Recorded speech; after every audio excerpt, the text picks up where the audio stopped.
La potion magique numéro 2. Georges et son père étaient dans la cuisine et le chaudron trônait sur le fourneau. Monsieur Bouillon avait rangé tous les produits qu'il avait achetés près de l'évier. « Allons, fiston, Commença le père Gros Bouillon. quel est le premier ingrédient que tu as mis dans le chaudron ?»« Celui-ci. Répondit Georges en vidant le flacon de shampoing pour cheveux gras. Ensuite le dentifrice, puis la mousse à raser, puis la crème de jour, puis le vernis à ongles. » Continue, fiston. Exultait Monsieur Bouillon en dansant dans la pièce. Vas-y, ne t'arrête pas, n'hésite pas. Ouh, quel plaisir de te voir à l'ouvrage, fiston. Un à un, Georges vida les flacons, les paquets, les boîtes, il vaporisa les bombes. Comme tout était à portée de main, il acheva la besogne en moins de 10 minutes. Mais, à la fin, le chaudron lui sembla moins plein que la première fois. Et après, qu'as-tu fait? Demanda Monsieur Bouillon. As-tu remué? J'ai porté à Gros Bouillon, Répondit Georges. pas longtemps, mais en remuant bien. Le père Gros Bouillon alluma le gaz sous le chaudron. Et alors, Georges remua le mélange avec la longue cuillère de bois qu'il avait déjà utilisée. La potion n'est pas assez brune. Dit Georges. Attends, je sais ce que j'ai oublié. Quoi? S'écria Monsieur Bouillon. Vite, dis-moi quoi? Si nous avons oublié le moindre ingrédient, la potion ne marchera pas. En tout cas, pas de la même façon. J'ai besoin de peinture marron. Dit Georges. Voilà ce que j'ai oublié. Le père Gros Bouillon se précipita dans la cour, fonça vers sa voiture, courut au village acheter la peinture et revint immédiatement à la maison. Il ouvrit le pot, le tendit à son fils, et Georges vida la peinture dans le chaudron. Ah, Fit Georges. c'est beaucoup mieux. Ça se rapproche de la bonne couleur. Elle bouillonne, la potion. Bouillonna Monsieur Bouillon. Est-ce que c'est prêt? Elle est prête. Dit Georges. Du moins, je l'espère. Bon, Brailla Monsieur Bouillon, en sautillant de ci de là. faisons un essai. Donnons-en un poulet. Ciel, calme-toi, dit Madame Bouillon en entrant dans la cuisine. Me calmer? Hurla Monsieur Bouillon au comble de l'excitation.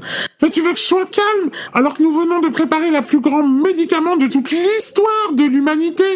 Mais viens donc, Georges, remplis une tasse de potion et donne une cuillerée à un poulet.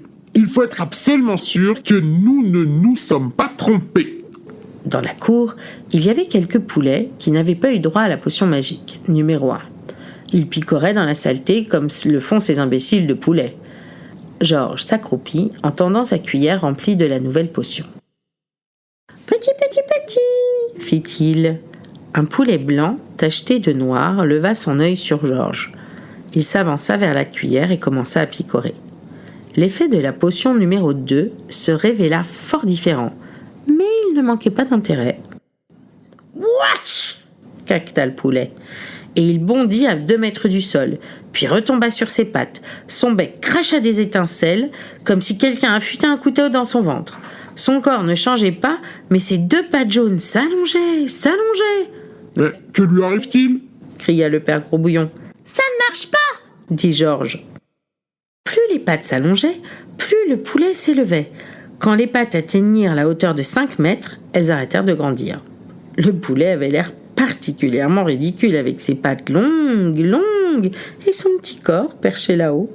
On aurait dit qu'il était monté sur des échasses. « Vain Dieu !» s'écria le père Gros Bouillon. Nous nous sommes trompés. Ce poulet ne sert à rien. Il est tout en pâte. Personne ne mange des pâtes de poulet. J'ai sans doute oublié un ingrédient. Dit Georges. Je le vois bien. Cria Monsieur Bouillon. Réfléchis, fiston, réfléchis. Qu'as-tu oublié? Ça y est, j'ai trouvé. S'exclama Georges. Vite, qu'est-ce que c'est? La poudre insecticide pour chien. Répondit Georges. Tu es sûr que tu en as ajouté la première fois? Oui, papa, j'en suis sûre. Un plein paquet. Voilà qui résout le problème. Attends un peu. Dit Georges. Avais-tu marqué du cirage brun dans ta liste? Bah non. Répondit Monsieur Bouillon. J'en ai utilisé. Dit Georges. Eh bien, S'écria Monsieur Bouillon. pas étonnant que ta potion n'agisse pas. Déjà, il courait vers la voiture et fonçait vers le village pour acheter l'insecticide et le cirage.